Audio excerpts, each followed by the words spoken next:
Bapak Ibu Saudara, dan memang betul. Dan saudara-saudara, hari ini kita akan melihat, kalau tadi pagi kita sudah membahas mengenai pribadi manusia yang esa. Jadi bukan Allah aja yang esa, manusia pun itu punya pribadi manusia yang esa. Tadi pagi sudah dibuktikan mengenai manusia itu adalah 3 pribadi. Tampaknya kelihatannya 1, tapi sebetulnya 3. Jadi supaya saudara bisa nyambung, nanti saudara di rumah lihat di YouTube yang untuk pagi hari. Jadi manusia itu terdiri dari 3 pribadi, yaitu roh, jiwa, dan tubuh. Tadi sudah dibuktikan apa maksud pribadi. Pribadi itu adalah sesuatu makhluk yang abstrak, yang jumlahnya adalah estimasi yang diperkirakan. Kemudian yang namanya pribadi itu, saudara-saudara, dia mempunyai kebutuhan, mempunyai tujuan, dan mempunyai hasrat. Jadi kalau tadi sudah dikemukakan bahwa kebutuhan roh itu adalah suka akan firman Tuhan. Kebutuhan dan roh kita juga punya tujuan. Dan roh kita punya hasrat, punya keinginan. Itu roh. Bagaimana dengan jiwa kita? Jiwa kita juga punya kebutuhan. Jiwa kita juga punya tujuannya sendiri. Dan di dalam jiwa kita juga ada keinginannya sendiri, hasratnya sendiri. Jadi roh itu adalah pribadi. Kemudian saudara-saudara, jiwa adalah pribadi. Bagaimana dengan tubuh yang kelihatan ini? Itu juga adalah seorang pribadi atau seseorang atau pribadi atau oknum. Dari mana kita tahu tubuh kita juga punya kebutuhan? Tubuh kita juga punya tujuan. Tubuh kita juga punya hasratnya sendiri. Ya, tadi sudah diuraikan. Jadi, saudara-saudara, roh kita selalu menginginkan Tuhan. Tuhan adalah tujuan hidup kita. Tuhan adalah keinginan kita. Tetapi, saudara-saudara, bagaimana dengan tubuh kita? Tubuh kita tentu menginginkan bahwa lebih baik kita di rumah tidur ya. Ya. Jadi punya kebutuhan, punya tujuan, punya keinginannya sendiri. Berbeda dengan roh. Bagaimana dengan jiwa kita? Ya, jiwa kita ya juga punya kebutuhan, punya tujuan, dan punya keinginannya sendiri. Coba saudara, hati saudara inginnya keperluanku,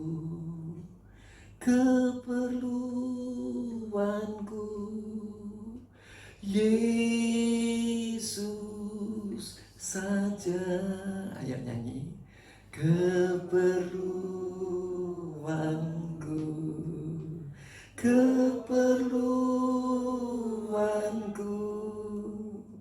Yesus saja. Itu roh kita, batin kita. Saudara-saudara, bagaimana tubuh kita? Wah, enaknya kita jalan-jalan saja. Enaknya kita makan-makan saja. Ya. Bagaimana dengan jiwa kita? Jiwa kita itu berlaku hukum kebaikan. Yang baik enaknya apa ya? Ya, mau ngikuti tubuh atau mau ngikuti roh? Nah, itulah sebabnya manusia disebut 3 pribadi ya. Untuk lengkapnya saudara bisa tonton di video. Kalau itu memberkati saudara, tulis cap jempol. Ya, dan berikan tanda subscribe ya, kalau itu memberkati saudara. Tapi kalau nggak memberkati saudara, biarin aja. Tapi kalau tidak memberkati saudara, mesti diperiksa diri. Apakah saudara yang nggak beres atau firman Tuhannya yang nggak beres? Ya, itu yang saudara mesti lihat. Nah, kemudian saudara-saudara, manusia itu terdiri dari 3 pribadi. Yang satu kok satu? Esa, satu, nyatu. Walaupun keinginannya sendiri. Nah, kalau 3 pribadi ini bisa nyatu, betul-betul nyatu. Sebetulnya nyatu nggak sih saudara? Tubuh jiwa roh saudara itu. Tolong dijawab.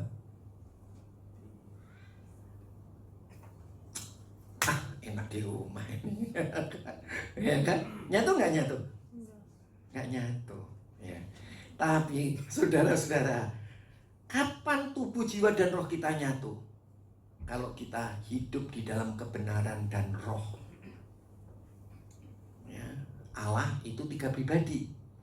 Allah Bapa, Allah Anak, Allah Roh Kudus. 3 punya tujuan, punya kebutuhan, dan punya hasrat masing-masing. Tapi mereka menjadi tim yang kompak. Apa yang terjadi? Saudara-saudara, yang terjadi apa yang dikerjakannya selalu berhasil dan beruntung. Tidak ada satu kata pun yang diucapkan Tuhan dan kembali dengan sia-sia. Nah, seharusnya kita juga demikian. Firman Tuhan katakan, apa saja yang kamu katakan akan terjadi. Ya. Jadi mestinya kita kayak Tuhan. Kalau tubuh, jiwa, dan roh kita nyatu. Ya. Itulah sebabnya coba saudara lihat di dalam Kejadian pasal yang pertama. Ayat 26. Beginilah firman Allah. Baiklah kita menjadikan manusia menurut gambar dan rupa kita. Ini Bapa, Anak, dan Roh Kudus lagi berunding ini. Marilah kita. Bapa ngomong sama Anak, ngomong sama Roh Kudus. Marilah kita. Berapa pribadi? 3 pribadi. Menjadikan manusia menurut gambar dan rupa kita. Gambar dan rupanya Tuhan kayak apa? 3 pribadi yang nyatu. Kalau 3 pribadi ini nyatu, apa yang terjadi saudara-saudara? Seperti Tuhan, apa yang kita katakan pasti terjadi. Apa yang kita minta pasti kita terima. Apa yang kita ketuk, pintu pasti dibukakan. Ya, amin saudara. Maka itu ayat ini dilanjutkan seperti ini. Supaya mereka itu siapa? Manusia yang segambar dan serupa dengan Tuhan tadi. Sayang kita itu cuma mirip, ya, sama-sama 3, 3-nya nggak tiganya nggak kompak, ya. Ayo saudara, hiduplah di dalam roh dan hiduplah di dalam kebenaran. Apa maksudnya? Hidup di dalam roh, terus berdoa di dalam roh. Kebenaran itu apa? Apa yang dimaksud kebenaran?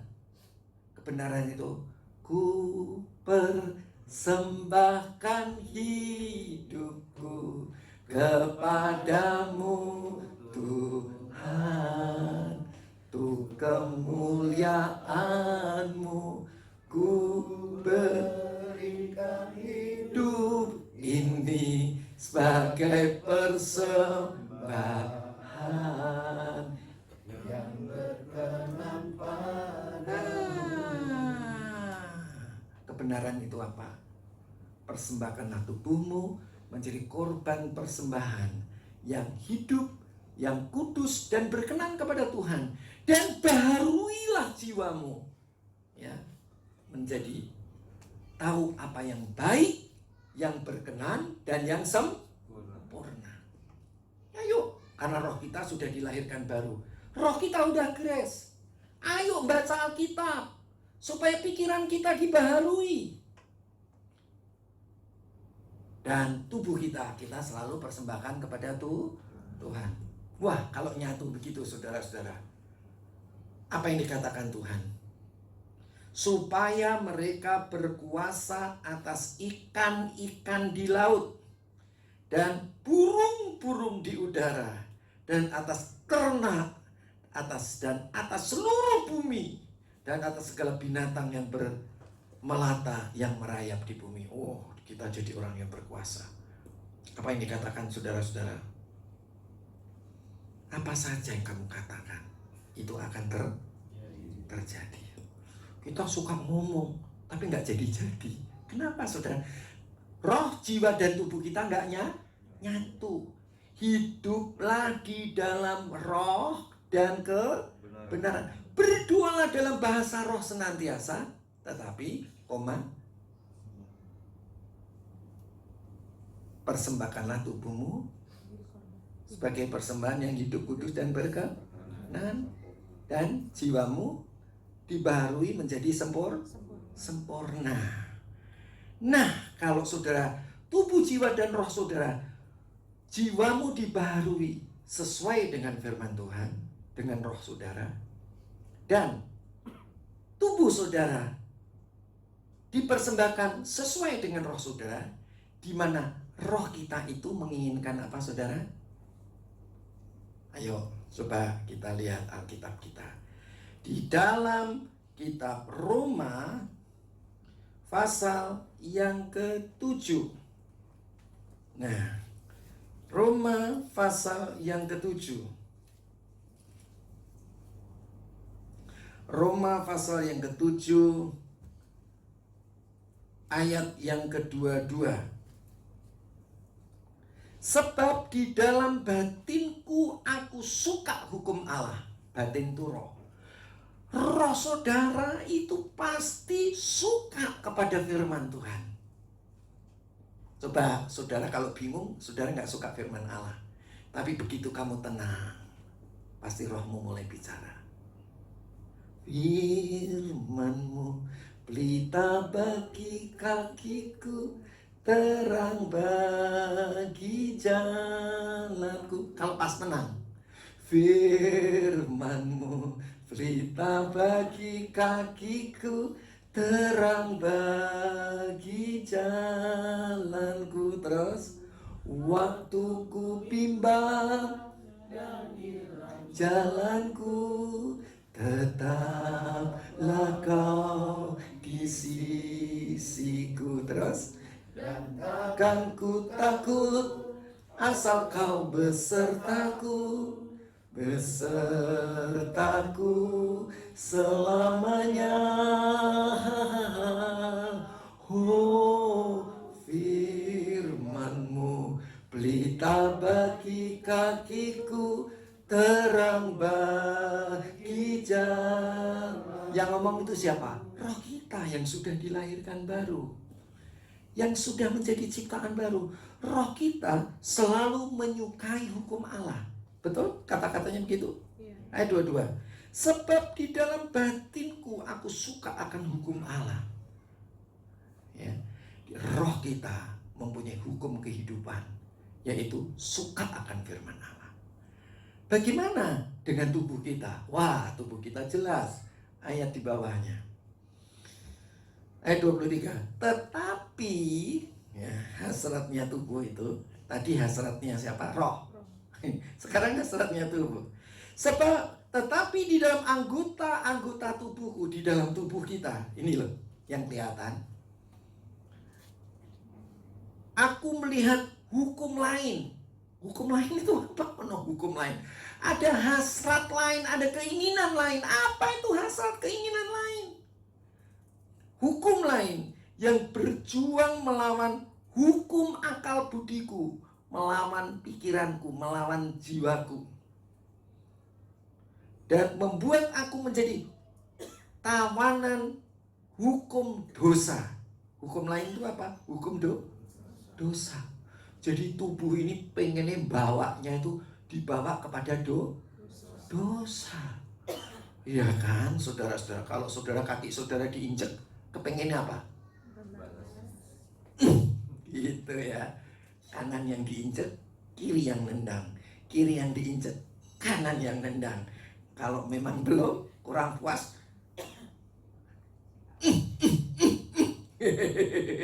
iya kan? Iya apa enggak ya? Kalau kurang mantep, diadu kepalanya, gitu ya kan? Mana yang pecah, ya kan? Nah itu tubuh, hukum dosa. Kesukaannya adalah dosa, hukum lain. Hukum dosa. Jadi kalau saudara lagi ribut-ribut begitu, nggak tenang, pasti yang berlaku adalah hukum dosa. Yang pengen dosa apa? Yang kepengen nyuri siapa? Wah, nggak ketahuan kalau yang pengen nyuri. Mungkin pikiran kali. Oh, kalau kepengen zina, yang kepengen apanya? Hah? Kalau kepengen zina? Kalau yang pas lihat cewek terus ngiler, tereces. Apanya itu? Tubuhnya. Itu. Jadi tubuh itu, saudara-saudara, bau masakan enak aja, langsung ngiler. Terus apa, saudara? Puasa-puasa, ketetapan hati mau puasa, ketetapan roh mau puasa, tapi karena kita bau masakan enak, udahlah sekali ini aja batal. Besoknya batal lagi, ya kan? Jadi itu siapa itu? Tubuh, keinginan tubuh, hukum tubuh. Nah, coba dari dua aja, roh sama tubuh udah berlawanan nggak? Itu maksudnya. Ya, oke. Amin. Haleluya. Jadi jangan turuti tubuh, turuti roh. Ya, rohmu, batinmu. Ya, batin itu yang harus diikuti. Lah masih ada hukum yang ketiga. Hukum ketiga, yang kedua tadi 1 sama 3. Roh, tubuh, itu 1, 3. Yang kedua apa? Jiwa. Hukum akal budi. Akal budi itu hukum kebaikan. Rohnya kepingin keperluanku, Yesus saja, keperluanku, Yesus saja. Bangun pagi-pagi, kok enak mulutnya lebih lama ya?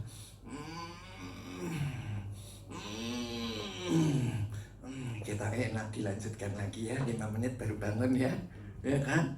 Belnya udah ting tong, mulai lagi, aduh kok enak tidur ya. Absen hari itu pada pagi hari, gaduh. Siapa yang bilang itu enak mulai? Tubuh ya. Jadi jangan sekali-kali ikuti tubuh. Lah jiwanya, pikirannya bilang apa? Berlaku hukum kebaikan. Maksudnya jiwanya ini, maka itu dikatakan persembahkanlah tubuhmu. Tubuh ini mesti dipersembahkan. Dipaksa, saudara. Jangan tubuh nggak dipaksa. Nggak kuat tidur, paksa. Oh, nggak kuat ya, kayaknya rentek ya. Doa dalam roh. Uralama sikinara lamaku, inorologur ya. Kan nggak kuat, ngomong aja nggak kuat kan? Gampang. Tarik nafas sambil berdoa bahasa. Iralama sikinara lawaso. Tuhan, Engkau kekuatanku. Hirosu kakanakayaku. Tuhan, Engkau harapanku. Tarik napas, lepas napas, bahasa roh, bahasa Indonesia. Langsung kekuatannya itu ada di dalam tubuh, ya. Kemudian pikiranmu juga akan diingatkan firman Tuhan. Saudara akan lebih memperhatikan rohmu daripada memperhatikan tubuhmu. Enggak lah, aku mesti bangun aja. Itu siapa yang ngambil keputusan? Jiwa, ya. Jadi saudara-saudara, manusia itu terpecah. Maka itu apa saja yang kita lakukan menjadi tidak berhasil dan tidak beruntung. Tapi kalau saudara itu nyatu seperti Tuhan nyatu, roh, jiwa, dan tubuhnya, Bapa, Anak, dan Roh Kudusnya nyatu, semuanya pasti jadi.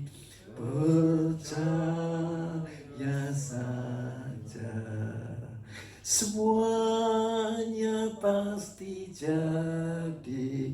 Percaya saja. Oh, amin ya. Jadi itu baru tubuh tadi, roh sama tubuh ya. Sekarang kita lihat ayat 26. Ini akal budi ya. Roma pasal 7 ayat 26. Jadi dengan akal budiku aku melayani hukum Allah. Ya, dia suka. Tadi rohnya suka. Tetapi akal budiku, dengan akal budiku aku melayani hukum Allah. Jadi kalau roh itu suka. Suka itu memang itu adalah apa yang ada di dalam dirinya aslinya. Ya, karena roh kita sudah dilahirkan baru. Tetapi kalau melayani apa enggak ya? Melayani enggak ya? Ya kan? Ikuti roh kita manusia atau rohnya Allah ya. Jadi jiwa kita itu berlaku namanya hukum kebaikan. Kalau roh hukum kehidupan, kalau tubuh hukum dosa, kalau jiwa hukum baiknya gimana ya? Ya kan? Oleh sebab itu supaya kita membaharui akal budi kita. Jadi pikiran kita harus dibarui. Adanya di dalam mana? Roma pasal 12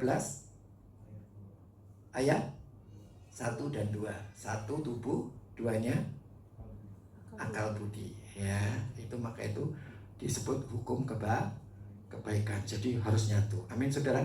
Ikuti yang mana saudara? Roh.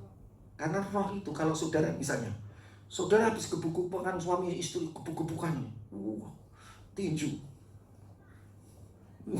gitu ya. Coba kalau udah tenang, itu kan tadi lagi panas, pengennya gebuk-gebukan. Tapi kalau sudah tenang, iya ya aku ngapain ya, hatinya ngomong apa? Ngapain lu gitu tuh, ngapain lu gitu ya. Roh itu yang mesti dituruti ya kan. Tapi kalau udah melihat lah pada pecicilan gitu ya kan, gitu ya, pada tinju-tinjuan, itu namanya tuh tubuh. Tapi akal budinya terus ngomong gini, iya ngapain lu begitu, kan mending ikuti firman Tuhan, ikuti roh kamu yang sukanya firman Tuhan tadi. Jangan ikuti tubuhmu, hancur lulu, hancur gitu ya kan, kira-kiranya begitu ya. Jadi saudara, tubuh, roh, jiwa dan tubuh harus menjadi satu. Gimana bisa satu? Saudara-saudara, menaklukkan dosa, hukum dosa di dalam tubuh kita, keinginan dosa, hasrat dosa, tujuan berdosa, saudara-saudara, kebutuhan berdosa itu nggak bisa ditahan dengan apapun juga. Nggak bisa. Saudara, justru saudara kasih hukum Tuhan, tambah berontak. Jadi gimana caranya? Hiduplah di dalam roh. Ya. Berdoalah di dalam roh. Berdoalah berasal dari Roh Kudus yang ada di dalam rohmu. Supaya apa saudara? Supaya saudara-saudara rohmu kuat. Jadi begini istilahnya. Jiwa itu kayak anjing. Ya kan? Jiwa itu seumpama anjing. Kalau saudara dikasih makan yang berasal dari roh saudara, jiwamu makin kuat. Bisa ngelawan siapa?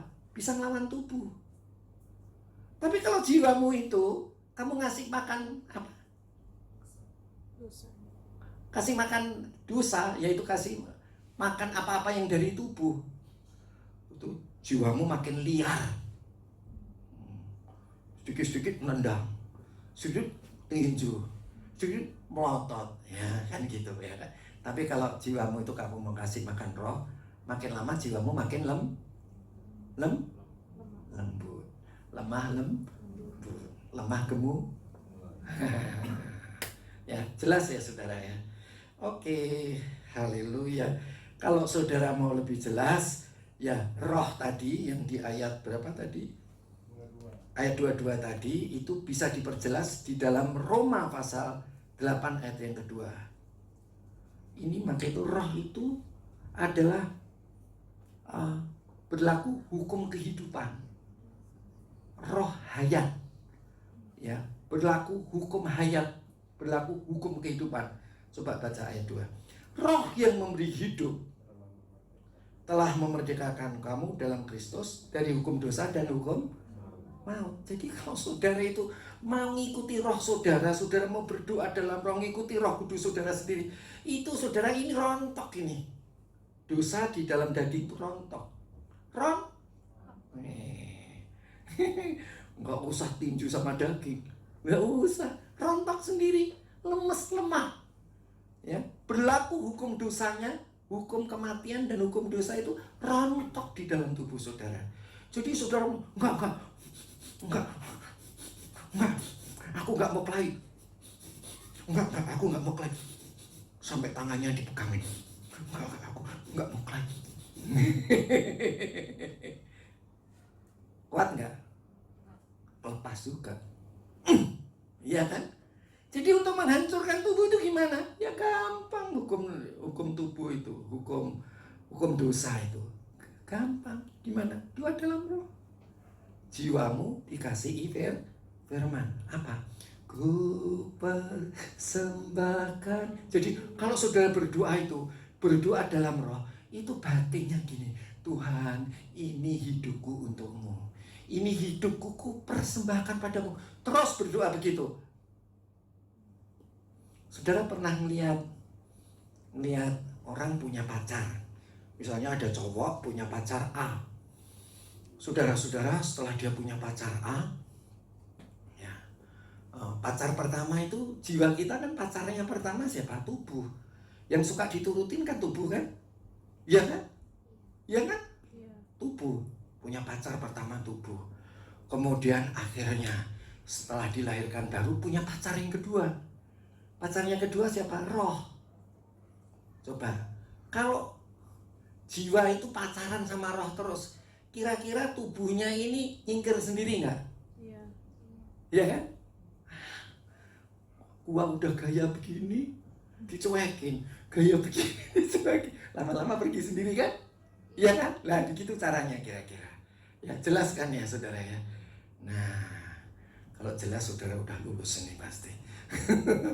Jadi gampang ya, gampang sekali. Nah, saya ini sebetulnya saya kepengen sore ini adalah sore kesaksian, tapi saya mau ini dulu dah, nggak apa-apa. Saya mau tunjukkan kepada saudara mengenai, coba ditampilkan yang nomor 1.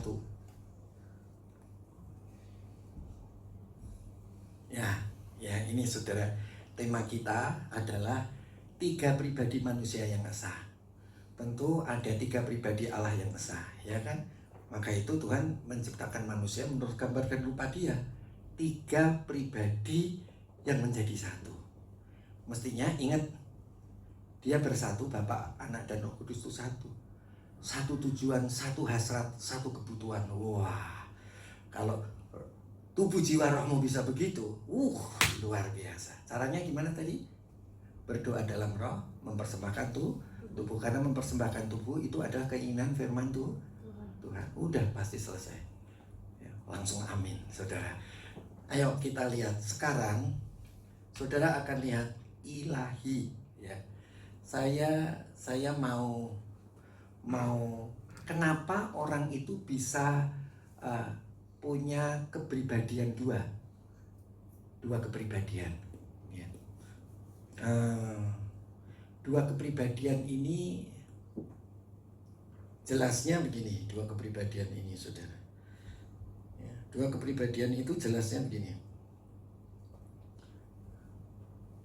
Dua kepribadian ini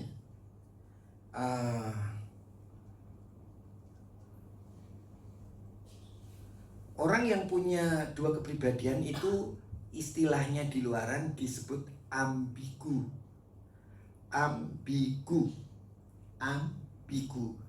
Dua kepribadian. Dua kepribadian itu gimana?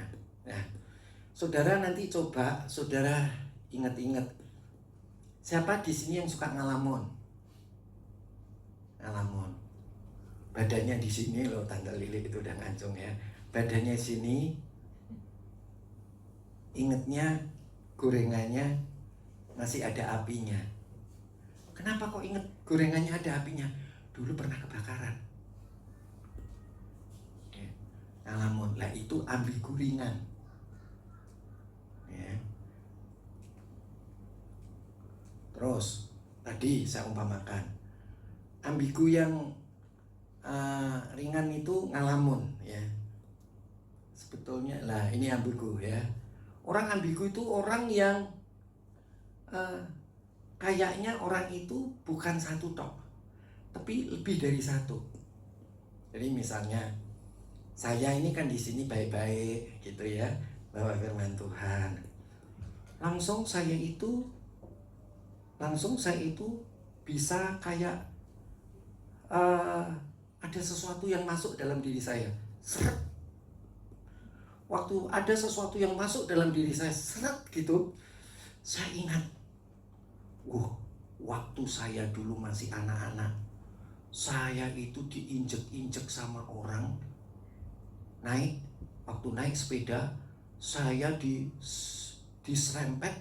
Habis diserempet, saya masuk di got. Habis di got, saya diinjek-injek sama mereka. Oke. Nah, waktu saya lagi khotbah begini, itu kalau masih kecil kan, kalau diinjek-injek kan nangis kan. Nah, langsung waktu itu kebetulan kejadiannya, kira-kira saya nangis. Jadi waktu ngomong-ngomong gini, saya bisa nangis kayak orang umur 5 tahun. Kayak Nathan gitu nangisnya. Loh, saya di sini, saya ingat umur 5 tahun saya diinjek-injek. Terus kemudian, loh, udah umur 6 tahun, sudah jadi opa-opa, tapi nangis kayak senatan, kayak secucu. Kenapa? Pernah diinjek-injek dulu naik sepeda. Nggak salah, diserempet. Udah diserempet, masuk di got. Habis masuk di got, diinjek-injek. Kan waktu itu nangis. Jadi saya ingat, waktu masih umur 5 tahun, saya diinjek-injek orang. Saya nangis. Kemudian saya ikut nangis. Waktu khotbah begini nangis saya.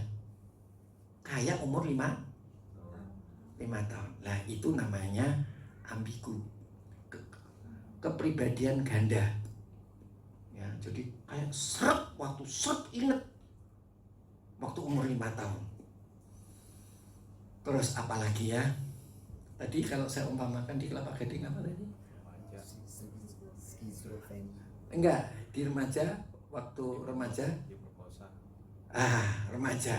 Ya ini saya nggak diperkosa, tapi ini untuk menunjukkan aja. Jadi waktu saya umur 17 tahun, ya kalau misalnya saya perempuan, saya diperkosa. Saya nggak mau, saya dituabokin. Wah, saya nggak mau, saya diinjek-injek. Ya saudara, jadi waktu saya lagi khotbah gini, ingat. Jadi ada yang sesuatu yang masuk sep. Waktu sesuatu yang masuk sep itu, langsung saudara ingat. Ingat waktu saudara diperkosa. Bukan diinjek-injek, injek umur berapa? 5 tahun ya. Bisa ya. Saudara dengar ini sambil diterapin di badan. Ada yang mirip-mirip begitu nggak? Nah, itu namanya ambigu. Itu namanya kepribadian ganda. Yang ringannya ngalamun. Yang betul-betul ambigunya itu yang kayak begini tadi. Saudara bertingkahnya seperti anak umur 17 tahun. Enggak mau. Gitu ya kan? Yang ngerti, itu ambigu. Oke, saudara bisa dengar apa yang saya katakan, amin. Terus kebetulan umur 22 tahun, itu 17, 22 tahun, saya lihat si papa saya, ini nggak kejadian sungguh, perumpamaan, melakukan hubungan suami istri dengan pembantu. Saudara kan kaget, punya mama tercinta, ternyata papa sedang melakukan begitu. Kebetulan saya ini perempuan, syok kan? Syok apa nggak syok? Syok, wah. Saudara sedih amat, mukanya jadi sampai pucat, sedih, menderita banget. Lah, saudara, jadi waktu saudara saya misalnya, saya ini perempuan begitu, tahu-tahu inget mah umur 22 tahun. Saya jadi, muka saya itu jadi sedih. Ingatnya apa sedih itu? Ingatnya masalah lampau. Umur 22 tahun. Jadi itu bisa berpisah-pisah bisa-bisa jadi satu gantian.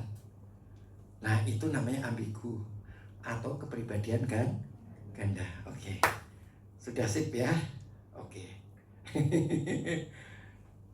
Ada nggak yang mirip-mirip begitu udah? Pasti ada. Saya tahu di sini banyak. Itulah sebabnya saya mulai berkata-kata soal ini. Ciri-cirinya apa? Nggak bisa ngelakuin firman Tuhan. Karena apa, saudara-saudara? Tubuh, jiwa, dan roh saudara nggak bisa nyatu. Saudara tidak bisa melakukan kebenaran. Itu karena saudara ambigu.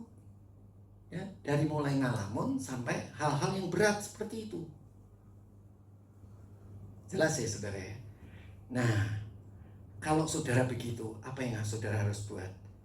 Mulai persembahkan hidupmu kepada Tuhan. Jangan sini-sini tak layani. Dalam nama Yesus, dalam nama Yesus. Kurang mandi tangannya tendang, gas. Nggak bisa. Ya, apa yang harus dilakukan? Kasih pengertian. Ya, kamu doa dalam roh, persembahkan hidupmu kepada Tuhan. Itu udah selesai. Seperti apa? Kalau saudara punya pacar pertama, dicuekin ke pacar yang kedua. Pacar pertamanya dicuekin, lari nggak? Nah itu. Jadi kalau sama setan jangan ajak perang, ngapain? Maka itu di sini dikatakan oleh roh. Ya, roh yang memberi hidup telah memerdekakan kamu dalam Kristus, dalam hukum dosa dan hukum maut. Jadi bebas sendiri. Bebasnya apa? Karena kamu cuekin tubuhmu. Ya, gampang kan ya? Gampang apa sulit sih? Gampang apa sulit? Coba yang bilang sulit angkat tangan. Yang gampang angkat tangan. Ini kok yang tinggi coba. Ya gampang, saudara. Itu gampang. Gampang banget. Daripada saudara ribut sama setan. Siapakah aku ini, Tuhan? Kok bisa ngelawan setan? Ya kan? Kita puji matanya Tuhan, ngapain kita perang sama setan? Ya, kalau kita lekat sama Tuhan, ya, dikatakan roh yang memberi hidup telah memerdekakan kamu dalam Kristus oleh hukum dosa dan hukum maut. Lepas sendiri. Ya, jadi saudara-saudara, kalau saudara itu hidup menurut roh, ya saudara, dengan cara mempersembahkan tubuhmu kepada Tuhan, saudara-saudara, kutuk itu lepas semua. Kutuk, rontok. Apa saudara? Rontok. Iya. Nggak usah saudara patahin dalam nama Yesus, dalam nama Yesus, dalam nama. Rontok sendiri. Maka itu saudara-saudara, kalau saudara hidup menurut roh, rontok sendiri. Ya, sama kan orang pacaran gitu. Ya, ini pacar kita satu tubuh, jiwa ini ya. Punya pacar tubuh, punya pacar roh. Kalau saudara pacaran sama roh, tubuh itu dengan sendirinya ngapain? Mundur? Mundur sendiri. Gua dicuekin, ngapain? Aku rebutan. Dia udah memihak roh kok. Ngapain aku tubuh ikut terus berusaha menarik simpati? Bisa menarik simpati sekali dua kali. Siapa cowok-cowok sendiri yang menarik simpati dari ceweknya berkali-kali? Tapi kalau dibiarin terus, mundur nggak? Mundur. Iya kan? Gitu. Gampang kan? Saya butuh kesepakatan saudara. Gampang apa enggak? Ya. Jangan dibilang sulit. Roma pasal 8 ayat yang ke-16. Roma 8 ayat yang ke-16. Roh itu bersaksi roh itu rohnya siapa? Bukan roh kita? Oh, pintar. Om Ahok aja pintar, ya kan? Oh, haleluya. Doanya yang kurang om. Roh itu bersaksi sama Roh Kudus itu bersaksi bersama-sama dengan roh kita. Jadi saudara harus roh saudara itu harus mengikuti Roh Kudus, ya, mempersembahkan tubuh, ya kan? Roh itu bersaksi bersama-sama dengan roh kita bahwa kita adalah anak Allah. Udah selesai. Ya, daging runtuh. Nah, sekarang kok saya rasanya kepingin ya, ini cukup. Saya mau buat ada kesaksian ya. Saya pikir semua banyak yang punya kesaksian ya. Yakin ya, saya tuh udah cek masing-masing. Di sini nih banyak orang yang suka ditindih sama setan ya. Ada orang yang suka setannya ngomong di situ. Nah, saya tadi belum ya. Masih ada saudara-saudara. Tadi kan apa? Ada yang ambigu, yang tadi saya ceritakan. Ada lagi yang namanya skizofrenia. Skizofrenia. Itu orang anggap skizofrenia itu sama dengan ambigu. Beda. Kalau ambigu itu kadang ada sesuatu yang masuk. Nah, kalau yang skizofrenia itu cuma denger.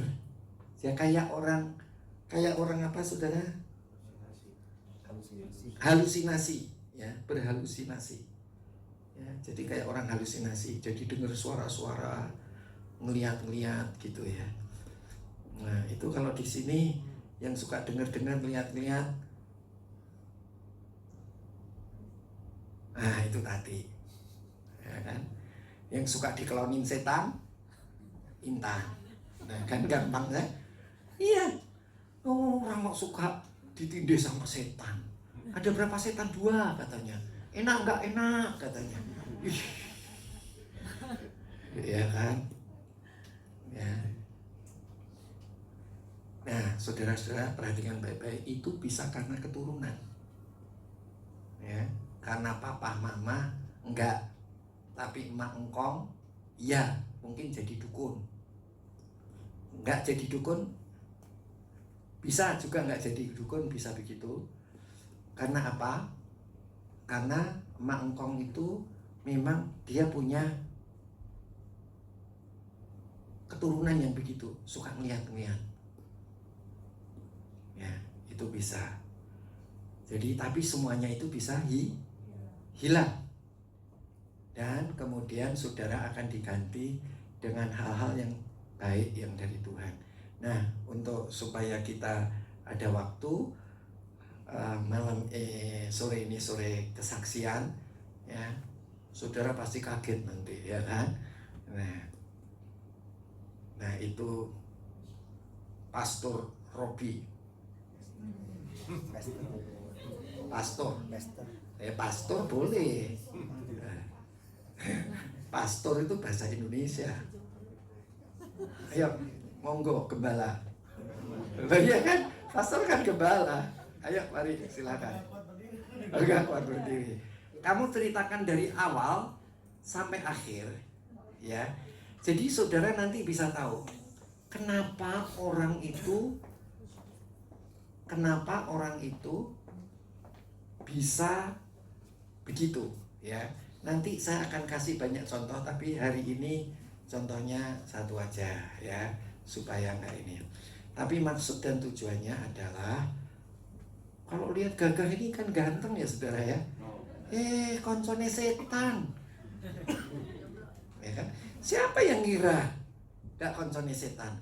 Dia itu marah sama saya saudara kalau bilang, Rob, kamu ini gak beres.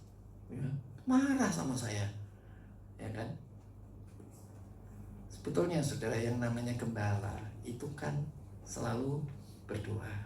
Jadi ada yang beres gak beres itu saya tahu. Ya kan, siapa namanya? Penny Negara itu. Ya kan? Itu saya tahu gitu ya. Kalau saudara banyak berdoa dalam roh, saudara itu bisa tahu. Itu sampai Tante Lili ngomong, suamiku cerewet, gembalaku cerewet lagi katanya. Loh, padahal bener-bener kok. Ya kan? Itu lagi berteman sama setan. Ya kan? Sama Robi juga begitu, ya kan? Ya, jadi setan itu bawaannya bahasanya sama. ya, samanya, sama bahasanya. Oke, dibersihkan Robi. Saya akan kalau perlu tanya dari bawah. Silakan Robi. Dari mana nih? Awal daripada kamu keturunan siapa, dan kemudian apa yang kamu alami, kamu memakai setan apa aja, terus kamu bisa punya kekuatan kayak apa, terus kamu udah berusaha lepasin, menurut kamu lepas tapi belum lepas. Ya. Nah, ceritakan. Jadi kebanyakan kita punya pendirian kayaknya kita lepas, padahal orang lain yang punya ilmu kebatinan bilang itu sampai ngelos-ngelos Robi begini. Yang ada di dalam kamu itu atasannya yang ada di dalam saya. Nah, itu begitu saudara. Jadi sama Robi itu artinya setannya masih ada kan? Nah, itu maksudnya. Walaupun Robi rasanya sudah beres, tapi begitu kita membahas begini, langsung setannya itu bermanifestasi. Dan nanti manifestasinya gimana? Nah, kamu yang ceritain supaya bukan dari saya ya. Ini banyak saudara di sini, ya benar. Hanya mungkin nggak kelihatan. Ya, shalom saudara. Kok nggak hidup? Tes, udah. Ya, volumenya digedein. Ya, saya sih bermula memang dari kecil itu yang saya tahu, yang nggak usah jauh-jauh ke engkong atau apa gitu. Memang dulu tuh mama itu termasuk tipe orang yang sangat mudah kesurupan. Itu contoh itu. Karena memang dari pihak keluarga mama sendiri pun belajar okultisme gitu, dan mama dari dengar cerita dari mama sih, mama semua anak perempuan anak laki mesti harus belajar bela diri, harus tingkat tinggi. Jadi memang agak keras, dan dari saya pun ketika saya kecil pun saya memang terbiasa untuk hal-hal lihat-lihat seperti itu. Bahkan Lihat-lihat seperti itu, ceritain kan nggak semua Ya. orang ngerti. lihat-lihat Seperti itu, ngeliat-ngeliat cewek, ngeliat-ngeliat banci. Saudara, yang tadi ambigu itu termasuk orang kalau saudara itu bencong, itu ambigu. Dia kan alat kelaminnya kan laki-laki, tetapi merasanya dia perempuan. Nah, itu ambigu. Jadi orang-orang ambigu itu harus dilayani. Gitu. Jadi bukan memang dari lahirnya begitu, enggak. Memang setan itu kalau kerja itu gayanya itu kayak nggak kelihatan itu setan, tapi itu karakternya dia gitu ya. Itu caranya setan ya. Oke. ya, dari kecil saya tuh bergaulnya sama yang tidak terlihat, ya setan gitu. Dan bahkan ada satu masa saya tuh nggak bisa bedain mana manusia mana bukan, karena menurut saya mereka itu baik. Dan itu berlanjut sampai dari saya kecil sampai saya sekolah. Kecil Itu umur berapa, sekolah umur berapa? ya, sekolah dari SD saya mulai agak paham gitu, karena hampir setiap malam saya doa pasti besok kejadian. Malam saya mimpi besok kejadian.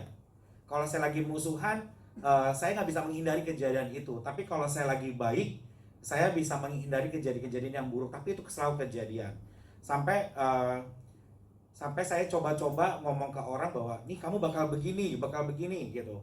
Orang ada yang percaya, ada yang nggak percaya. Bahkan sampai di SD itu saking saya itu dinilai orang aneh dan saya pengen dapatin teman, saya bukalah itu kios ramal meramal tanpa bayaran. Ya, karena biasa orang tuh deket sama saya cuma gara-gara pas mau ujian doang. Jangan lupa ya kasih tahu saya gitu. Buat saya nggak suka kalau cuma punya teman yang cuma pengen dapetin manfaat. Jadi saya pengen benar-benar punya teman, karena saya aneh jadi nggak ada yang mau berteman sama saya gitu. Karena ya kadang ngomong sendiri, kadang mata saya bisa merah sendiri di kelas, sampai kadang guru pun nggak berani negor saya kalau misal mata saya atau muka saya tuh udah aneh. Itu kadang suka didiemin gitu. Yang kamu rasa apa? Mata merah? Saya lagi senang aja, maksudnya lagi senang terus kayak berantem di bawah alam sadar gitu. Maksudnya jelasin kata-kata kamu. Itu kan jadi, bahasa dewa kamu. Kalau dari kecil itu saya tuh kadang saya bisa ngerasa bahwa badan saya di sini tapi roh saya di tempat lain, dan saya suka berantem gitu. Nah itu kalau misalnya kayak gitu lagi berantem kepancing. Berantem sama setan. Sama ya ngadu tingkat tinggi-tinggian ilmu gitu. Sama setan. Ya. Nah itu saudara dengerin ya. Jadi kadang bisa berekspresi muka saya mata saya bisa benar-benar merah gitu. Meskipun mata segaris gitu, tapi orang lihat langsung serem gitu. Nah itu dari kecil gitu, dulu sampai ngeramal kalau misalnya orang awalnya gitu ngeramal apa sih bakal terjadi besokannya atau berapa hari ke depan, atau ngeramal apa sih yang kalau saya lagi mau jahatin orang, saya ngeramal masa lalunya supaya dia bisa traktir saya atau dia baik sama saya. Jadi saya kuak semua masa lalunya gitu. Itu terus sampai akhirnya ada mulai berteman mulai di SMP, SMA gitu mulai berteman. Tapi setiap teman yang saya selalu kirimin satu orang bukan satu orang, maaf, satu setan jagain. Jadi kalau misal ketemu itu setiap hari selaporan sama saya. Dia ngapain aja? Dia gini. Kalau dia bohongin saya, mati dia pokoknya. Yang mati siapa? Maksudnya saya omelin balik, saya pokoknya patokin supaya dia letut sama saya. Siapa yang berteman? Teman-teman saya. Teman yang mana? Teman manusia beneran, Oh, manusia. Cuma memang setiap kali saya punya teman, saya kirimin satu orang untuk nguntit terus. Bukan satu orang, satu setan. Setiap saya punya teman, saya kirim satu setan untuk nguntit dia ngapain aja. Kalau dia ngomongin saya bisa tahu jadinya. Karena setannya laporan sama kamu. Laporan sama saya. Jadi kalau temanmu yang manusia itu bohong, kamu tahu Saya tahu. itu setan. Jadi saya bisa omelin dia bisa tunduk sama saya. Oke. Seperti itu. Nah, terus bahkan kalau saya tuh jadi saya kadang kalau kesel tuh saya sengaja kirimin setan itu supaya nampakin diri supaya orang ini stres gitu. Nah nanti kan kalau dia stres saya muncul, mau saya bantu gak gitu, biar saya kelihatan baik gitu. Jadi supaya punya teman, karena kan untuk cari teman yang benar-benar teman menurut saya susah gitu. Akhirnya saya melakukan seperti itu gitu. Bahkan sampai saya kenal Tuhan pun di tahun 98, saya berlanjut kenapa saya bisa bilang itu awal pertama kali kenal Tuhan. Oh, awal kali. Itu awalnya sih nggak gitu berasa. Nah, ketika awal kenal Tuhan itu, saya selalu setiap minggu itu selalu dibikin supaya saya sebisa mungkin jangan ke gereja. Karena selalu ada munculnya tuh, saya tahu itu setan bukan bentuknya anak kecil, tapi dia berbentuk anak kecil nangis-nangis. Koko jangan tinggalin aku sedih, koko gini-gini gitu. Jadi kadang bikin saya tuh kalau ke gereja pun saya langsung mikir, aduh dia nangis lagi nggak ya? Aduh dia ngikutin saya nggak ya? Gitu. Jadi di gereja pun kadang jadi nggak fokus kayak gitu. Terus waktu itu belajar kan di sini pun juga belajar tentang pelepasan lah apalah gitu. Saya ingat banget sekitar tahun 2004 itu saya pokoknya dari tahun 98 sampai 2004 tuh setiap kali minggu ke gereja pasti ada manifestasi. Tapi begitu Senin saya balik lagi gitu karena saya kasihan. Karena saya selalu ngerasa bahwa saya nggak punya teman, terus dia juga teman saya, terus saya tinggalin gimana rasanya gitu. Jadi selalu dimainin hal seperti itu gitu. Jadi kalau kamu mau deket sama Tuhan, berarti ninggalin dia selalu nangis gitu ya. minta kasihan. Jadi kadang-kadang buat saya sendiri kasihan karena jadi dia mainin perasaan saya di mana saya itu dulu nggak punya teman, susah gitu kan, terus nggak ada yang mau deket sama saya, terus sekarang dia begituin saya, jadi saya nggak mau ninggalin juga gitu. Jadi kadang-kadang kalau misalnya lagi jalan pun kadang suka nuntun, suka apa, terus kalau saya tuh dulu tidur tuh gampang banget, setiap tidur pasti sering mimpi, jadi saya berasa karena banyak yang nemenin saya gitu kan. Tapi makin kesini saya belajar kenal Tuhan, makin sedikit demi sedikit dikoreksi meskipun ya sering marahnya gitu. Karena saya juga tadi ngomong jujur-jujuran sama Om di Kelapa Gading. Dulu saya cuma tahu dari senior saya bahwa Om tiba-tiba menegur saya, kamu nggak bener. Terus coba nanya sama nanya sama leader kamu gitu. Saya tanya sama leader saya, udah anggap aja ini sebagai peringatan. Coba kamu koreksi diri. Kalau saya tipe orangnya, kalau emang saya salah, tunjukin saya salah di mananya. Jangan cuma bilang, kamu salah gitu. Cuma kan waktu itu karena Om itu bilang, maksudnya kita suruh menghargai otoritas kita, jadi Om suruh bilang, tanya sama FKS. Tapi begitu saya tanya FKS saya, jawabannya cuma gitu, saya nggak puas gitu. Jadi saya kadang suka berantem sama FKS saya. Gimana sih, kasih tau dong gini-gini gitu. Karena kan ada rasa pengen benar-benar jadi benar gitu. Nggak mau kayak begitu terus, karena sekarang sudah dikasih tahu. ya Dikasih waktu seminggu.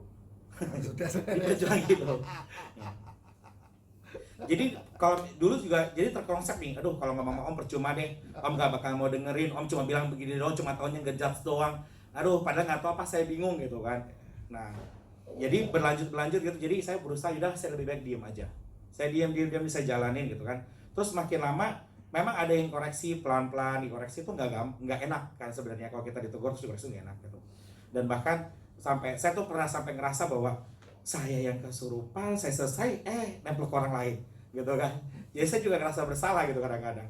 Udah kayak gitu, tapi perbaiki, makin kesini udah berapa tahun ini ya, pokoknya berapa tahun terakhir ini tuh manifestasinya berbeda.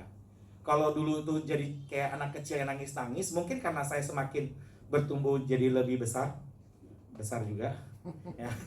Bukan badannya tapi bukan umurnya doang, cuma badan juga besar. Terus saya udah mulai punya teman yang real, as a friend and as human, bukan ya a demon gitu kan. Jadi mungkin saya udah mulai ninggalin. Nah, cara manifestasinya dia yang tadi setelah sharing sama Om itu mulai berbeda. Saya tuh kalau saya ngerasa saya udah bener dekat sama Tuhan, saya tuh yang paling tahu tuh Fraski, kalau nggak Tante Lili itu. Saya hampir setiap hari tuh nggak bisa tidur, karena saya takut meremin mata saya. Begitu saya merem, saya langsung berasa kayak lagi ngelihat sesuatu hal yang harus saya tolongin. Saya harus ada orang minta tolong gini-gini. Sometimes kadang-kadang orang yang saya nggak kenal, saya bisa tahu itu nomor handphonenya berapa, besok saya hubungin orang itu harus ditolong gitu. Menurut saya, wah itu hebat ya pertolongan Tuhan gitu. Menurut saya awalnya gitu. Cuma buat saya lama-lama serem gitu. Saya juga butuh istirahat gitu. Sampai saya sakit sampai apa gitu kan. Tapi buat saya jadi lama-lama agak aneh kok makin Waktu orangnya kamu telepon memang dia butuh bener ya. Iya. Ya kan kesannya kan baik Om. Iya. Makanya saya selalu ngomong ketika Om bilang kamu nggak benar, saya udah lakuin firman Tuhan, saya nolong orang gitu. Jadi itu yang menjadi pembelaan saya gitu kan.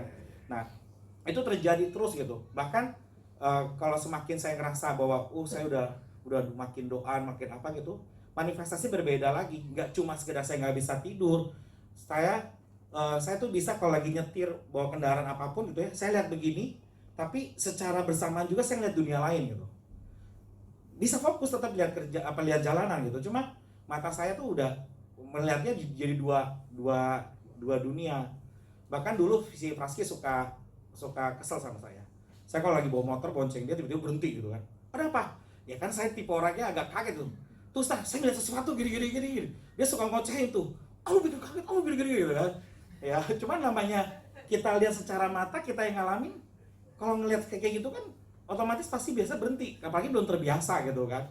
Cuma kalau sekarang ini udah saking terbiasa jadi ngeliatnya begitu terus. Jadi lihat satu dunia terus sebelahnya bisa lihat dunia lain gitu. Dan itu manifestasinya membuat saya tuh ya si Aci suka komplain karena saya minta tolong kadang ujungnya ke Tante Lia atau ke Aci. Tunggu main ke rumah saya temenin sampai malam saya sampai bisa tidur gitu. Cuma nggak bisa tidur juga. Tidur paling 1 jam 2 jam terus bangun lagi. Meskipun kadang-kadang bangun dari tidur itu seakan-akan benar-benar rohani gitu. Karena apa? Pas bangun tidur tuh doa bahasa roh. Karena peperangan terus karena rasanya. Karena setiap kali mimpi tuh begini. Nggak enak, jangan capek buat saya. Yang kurang kamu sudah berdoa dalam roh. Yang kurang kamu apa? Penyerahan sepenuhnya. Yes. Itu. Jadi Ya karena itu Om ya, ya. saya bilang kan, Om bilang saya nggak benar, tapi menurut saya kan saya ngerasa bahwa kayaknya saya udah ngelakuin hal yang baik gitu kan. Ya mungkin meskipun saya kadang bela diri, aduh orang lain nggak tahu yang saya rasa, betapa saya tersiksanya setiap hari. Terus kadang-kadang kalau ngeliat apalagi orang yang kita kenal bakal celaka atau apa gitu kan, bener-bener kayak kesannya doanya makin kuat gitu kan, tapi masih nggak benar gitu. Jadi di situ kadang-kadang yang membuat saya tuh nggak terima dikatain nggak benar terus gitu, karena ya buat saya udah ngejalanin hal yang sesuai firman Tuhan. Saya mungkin jadi doa syafaat buat orang, tapi ternyata tadi pas sharing emang siang ya saya mesti belajar legowo dan terima benar-benar itu bahwa itu manifestasi dan saya harus jauh lebih mempersembahkan hidup saya pada Tuhan. Dan ya sampai saya bilang sama Om kalau bisa boleh nggak mata saya dicabut aja gitu, maksudnya jangan kayak gitu karena saya selama ini diem, nggak terlalu banyak ngobrol sama orang karena kan nggak semua orang tuh common dengan hal kayak gini gitu. Dan bahkan kadang saya saking udahlah saya bilang punya mata kayak gini, udah saya setiap ketemu orang kalau saya bener-bener buka mata saya gitu ya, yang bikin diri saya sendiri takut gitu. Kalau saya salaman sama orang, saya bisa langsung tahu nih dia buat dosa apa. Nah nanti suatu saat ceritain yang kamu kalau meeting kamu pengen buatin itu udaranya panas. Itu kalau lagi marah Om. Nah itu ceritain kejadiannya sih nggak usah pas meeting Om, karena nggak ada saksinya. Yang di sini aja yang ada saksinya. Saya pernah marah sama Fraski karena dia bohongin saya dan dia nggak ngaku-ngaku gitu kan. Saya paling sebel sama orang yang udah ketahuan bohong terus masih bela diri gitu kan. Apa perlu saya tunjukin buktinya semua gitu kan. Saking waktu itu dia pernah bohong sama saya. tanpa saya baca SMS-nya dia pun saya bisa tahu SMS dia sama orang lain kata-katanya seperti apa, persisnya apa, dan dia masih nggak ngaku. Akhirnya waktu itu saking Padahal saya mata kamu nggak ngeliat ya. nggak lihat, Nah, itu. saya saking kesalnya waktu itu dia kabur dari saya kan. Saya kejar, dia ketakutan sendiri. Saya belum nongol, tapi dia cerita sama saya nggak tahu kalau saya begitu kan, karena namanya lagi emosi. Pokoknya saya cuma di pikiran saya kalau saya emosi, saya bilang nih orang gue tangkap, gue tonjok nih, saya bilang gitu kan. Mikirnya gitu doang. Tapi ternyata nyampe di dia berbeda. Saya belum kelihatan di jalanan, dia udah berasa hawanya udah aneh gitu. Kayak gimana hawanya? Kayak angin kencang gitu om, Oh, ya. tiba-tiba muncul Angin kenceng di mana? kayak suasananya Terus panas gitu katanya. kayak apa ya, Itu serem kamu gitu. minta tolong sama setan nggak kamu itu? Enggak, pokoknya saya bilang saya kesel nih orang harus dikerjain gitu. Jadi otomatis kalau saya kesel, yang backingan saya pasti ikut-ikutan gitu. Yang kedua pernah di rumahnya dia, pernah saya marah juga, saya tanpa sengaja, saya langsung kayak ngomong mantra gitu. Jadi hawanya jadi Bukan bahasa roh mantra. bukan mantra. Oh, ya. Saya jelas-jelas saya bilang sama Padahal dia kamu pun, sudah bisa bahasa roh ya? Iya.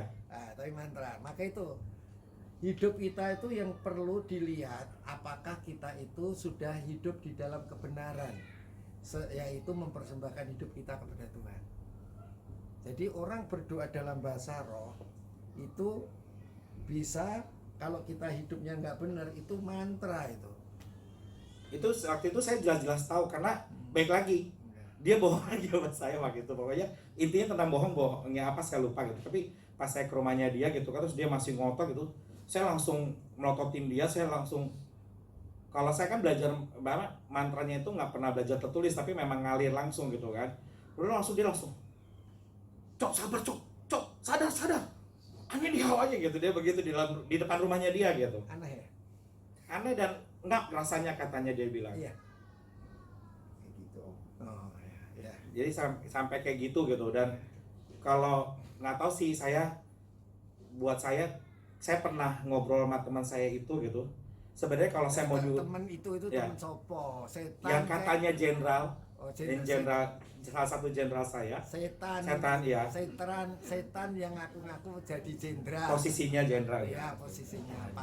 Dia bilang sebenarnya kalau saya pengen bunuh orang tuh gampang. Mau dari jarak dekat, jarak jauh juga bisa. Tapi saya nggak pernah, karena saya gimana ya? Ya lama-lama takut juga kalau suatu saat nanti saya ketemu orang yang lebih kuat, saya dibunuh juga kan. Jadi saya sempat pikir itu, jadi saya nggak mau. Jadi cuma ngerjain aja. Atau ya sebatas sejauh ini sih cuma kirim-kirim supaya orang itu jangan ngebohongin saya sih. Karena kan mungkin saya juga punya luka kan di keluarga gitu kan. Karena betul orang tua, papa saya tuh selalu bilang bahwa oh kerja nggak ada duit gini-gini, tapi ternyata main judi. Saya suka dibohongin. Jadi kalau misalnya ada orang tiba-tiba ngomong saya pun, orang tuanya itu kayak om pernah, misalnya kayak om pernah ngomong gitu ya, buat saya gini, siapa lu gitu, berani ngomong-ngomong, buktiin dulu apa gitu. Saya jadi suka ngelawan gitu. Makanya dulu waktu saya kerja pertama kali, siapapun bos saya, kalau saya benar, saya akan cecer nih bos. Kalau memang dia ngerasa bos dia mau nekan saya secara jabatan, saya akan teken jadi rahasia pribadinya dia. Saya gituin. Kayak gitu sih. Kurang lebih itu. Ya Pak Rohi, saya mau nanya, kayak kamu kan tahu orang misalnya itu ada apa atau apa. Saya mau nanya satu kata aja. Itu semacam kamu menguasai jiwanya atau rohnya nggak itu? Kalau yang saya pernah praktekin adalah, pokoknya saya harus punya satu roh yang lebih tinggi dibanding dia. Dan kalau saya pengen taklukin dia, saya harus taklukin yang lebih tinggi lagi. Jadi supaya dia jadi teman saya, atau dia tunduk sama saya.